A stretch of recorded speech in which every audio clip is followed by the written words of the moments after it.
उसको हम लोग देखेंगे, ठीक है। तो वॉशिंग पिट पे क्या होता है, तो देखिए सर, कंट्रोल आर्म को सबसे पहले इसका ना कुछ कंपोनेंट का नाम समझ लीजिए, किसको हम लोग क्या बोलते हैं, ठीक है। अरुण इधर दिखाइए, ये मेरा जो है बॉगी फ्रेम हो गया, ठीक है। तो बॉगी फ्रेम का जो ये वाला पोर्शन दिख रहा है आपको, इसको हम लोग बोलते हैं बॉगी फ्रेम सपोर्ट ब्रैकेट, ठीक है।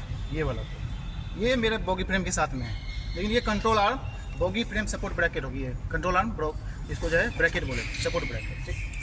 दूसरा मेरे पास है यहाँ पे control arm rubber pivot Bush, ठीक।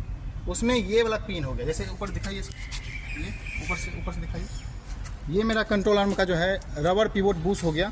उसमें से ये वाला जो पोर्शन है इसको हम लोग पिन बोलेंगे। तो ये मेरा क्या हो गया, control arm rubber pivot Bush pin, ठीक। तीसरा पॉइंट हम याद रखेंगे, ये वाला मेरा थ्रेडेड पिन हो गया, ठीक। ये वाला इसको, ये जो पोर्शन आपको दिख रहा है इसको हम लोग बोलेंगे, क्या बोलेंगे, लॉकिंग ब्लॉक बोलेंगे, ठीक। लॉकिंग ब्लॉक कौन सा हो गया, ये वाला, ठीक। ये लॉकिंग ब्लॉक हो गया। उसके बाद यहाँ पे ये जो प्लेट दिख रहा है इसको हम लोग बोलेंगे सिक्योरिटी प्लेट, ठीक है, सिक्योरिटी प्लेट। यहाँ पर हम जो है M20/100 का एक बोल्ट लगाएंगे, ठीक। तो अब होता क्या है कि जब आप वॉशिंग पीट अटेंशन कर रहे हैं तो वॉशिंग पीट में क्या होगा कि हमको क्या क्या चेक करना है। पहला, ये जो आपका कंट्रोल आर्म सपोर्ट ब्रैकेट है और ये पिवोट बूस्ट पिन है, शॉर्ट में हम बोल देते हैं बूस्ट पिन, ठीक है। Control arm pivot boost pin, rubber pivot boost pin, इसके बीच में यहाँ पे गैप नहीं होना चाहिए, ठीक है। ऊपर भी, और यहाँ पे जो आपका बूस्ट हो गया, बूस्ट पिन हो गया, और लॉकिंग ब्लॉक यहाँ पे, इस पॉइंट पे यहाँ भी गैप मेरा नहीं होना चाहिए। अगर ये गैप 0.1 mm आ गया तो वॉशिंग पिट पे हम क्या करेंगे, इसको पहले मेंटेन करेंगे। अगर ये मेंटेन नहीं हो पा रहा है तब हम क्या करेंगे, कोच को डैमेज करेंगे सीक लाइन के लिए, और सीक लाइन में आकर के हमको क्या करना है, यहाँ पे इसको रेक्टिफाई करना है, ठीक है। दूसरा, ये जो आपका कंट्रोल आर्म सपोर्ट ब्रैकेट है और लॉकिंग ब्लॉक है, इसके बीच में यहाँ पे गैप होना चाहिए, ठीक है। तो ये गैप जो है नॉमिनल वैल्यू इसका 1 mm है। अब ये जब सीक लाइन में आएगा तो सीक लाइन में 0.2 से 1.5 mm तक हम लोग इसको अलाउ करेंगे, ठीक। यहाँ पर ये वाला gap, bracket control arm support bracket and locking block के बीच में ये वाला गैप, ठीक। अब सीक लाइन में और क्या काम करेंगे, सीक लाइन में और एक काम करेंगे, जब हम इसको जो रेक्टिफाई करेंगे तो आप यहाँ पे देखेंगे, यहाँ पे एक M20/100 का बोल्ट दिया हुआ है। तो लॉकिंग ब्लॉक, यहाँ पर लॉकिंग ब्लॉक के पास जो है, यहाँ पे इस बोल्ट में हम ओरिंग डालेंगे। ओरिंग भी कभी कभी घिस जाता है, ठीक। और तीसरा काम क्या करेंगे, ये जो आप सिक्योरिटी प्लेट दे रहे हैं, टाइट करके इसको, ठीक है, टॉर्किंग के साथ यहाँ पर हम इसको बेंड कर देंगे ताकि ये फिर से जो है लूज ना हो जाए। तो इतना काम हम सीक लाइन में करेंगे। अब सीक लाइन में हमको क्या करना है कि जब मेरा कंट्रोल आर्म के लिए डैमेज होगा गाड़ी, तो हमको सबसे पहले क्या करना है, कुछ डायमेंशन चेक करना है, ठीक है। तो डायमेंशन हम क्या क्या चेक करेंगे। और एक चीज़ समझिए आप, ये मेरा जो है यहाँ पे जो है गैप आता है, तो ये गैप क्यों आएगा, किस किस कारण से आएगा। मेरा 3 कारण हो सकता है। पहला होगा मेरा कारण, ये जो कंट्रोल आर्म सपोर्ट ब्रैकेट है ये मेरा घिस जाए, ठीक। दूसरा मेरा होगा, ये जो आपका control arm rubber pivot boost pin है, पिन मेरा घिस जाए, ठीक है। और तीसरा होगा मेरा जो लॉकिंग ब्लॉक दिख रहा है, ब्लॉकिंग मेरा घिस जाए, ब्लॉक घिस जाए।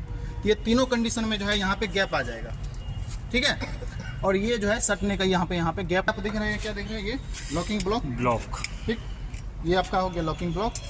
मेरा ये जो control arm pivot boost pin, तो हमको डायमेंशन क्या क्या चेक करना है। सबसे पहले जो है हम देखेंगे control arm pivot boost pin जो है, इसका जो डायमीटर होता है 85 mm। तो अब यहाँ पे देखिए, आपको अगर दिख रहा होगा तो ये जो आपको अगर यहाँ पे देखेंगे तो ये रेडियस नहीं है, यहाँ से यहाँ तक यही रेडियस है मेरा, ये रेडियस से ज़्यादा है, ठीक है। तो ये वाला हमको यहाँ पर डायमेंशन चेक करना है, ठीक है। जब गाड़ी आएगी डैमेज होकर के तो सीक लाइन में हमको इसका डायमेंशन चेक करना है कि ये कितना घिसा है, ठीक है। ये जो इसका मेरा हाइट होता है, control arm pivot boost pin का हाइट ये होता है 52.5 mm, 52.5 mm, ठीक है। अब इसका कुछ टॉलरेंस है, कितना टॉलरेंस है, तो 52.455 से लेकर के 52.782 तक, ठीक है। तो इतना टॉलरेंस इसका दिया गया है। अब एक और बात देखिए आप, इसका हमको जो है हाइट में नापना है। तो हाइट नापेंगे हम लोग क्या करेंगे, वर्नियर कैलिपर लेंगे। वर्नियर कैलिपर को आप ऐसे जो यहाँ पे सेट करिए, ठीक है। इधर से दिखाइए, साइड से। चलिए यहीं से दिखाइए। यहाँ से वर्नियर कैलिपर लेंगे, वर्नियर कैलिपर से यहाँ पे सेट करेंगे।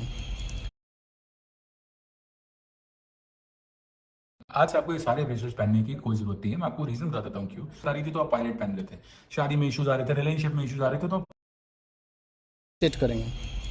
देखिए यहाँ पे, यहाँ मिड में लीजिएगा, साइड में नहीं लीजिएगा, इसके बीच में जहाँ पे ये जो आपको दिख रहा है, जहाँ इसका रेडियस लेते हैं, यहीं पे हम वर्नियर कैलिपर लेंगे।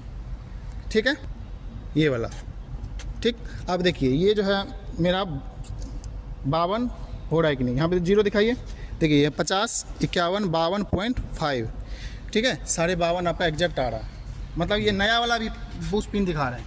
तो ये 52.5 mm आपका एग्जैक्ट आ गया। देखिए आप, ठीक है, वर्नियर कैलिपर से जब हम मेजर कर रहे हैं इसका, तो यहाँ पे आप 0 देखिएगा। ठीक है, इधर वाला पॉइंट मत देखिएगा, यहाँ पे 0 देखिएगा तो आपका आ गया 50, 51, 52 से ज़्यादा है, 53 से कम है, 52.5 mm।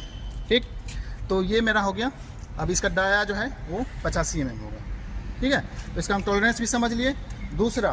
दूसरा क्या होगा, दूसरा मेरा जो लॉकिंग ब्लॉक हम लोग लगाते हैं, कंट्रोल आर्म लॉकिंग ब्लॉक, ये अगर घिस जाएगा तो भी आपका यहाँ पे गैप बन जाएगा इस पॉइंट पे। ठीक है, तो इसका हमको डेप्थ नापना है। ये डेप्थ जो है 9 mm होना चाहिए। ठीक है, तो 9 mm हम कैसे चेक करेंगे, इसको जो है यहाँ पर ये वाला, ठीक है, ये देखिए ये डेप्थ चेक देख रहे हैं, ये 9 mm होना चाहिए। यहाँ पर देखिए, यहाँ पे दिखाइए। ठीक है, 9 mm है, 0 जो है 9 पे है जी, है ना। तो ये आपका ये नया वाला लॉकिंग ब्लॉक है।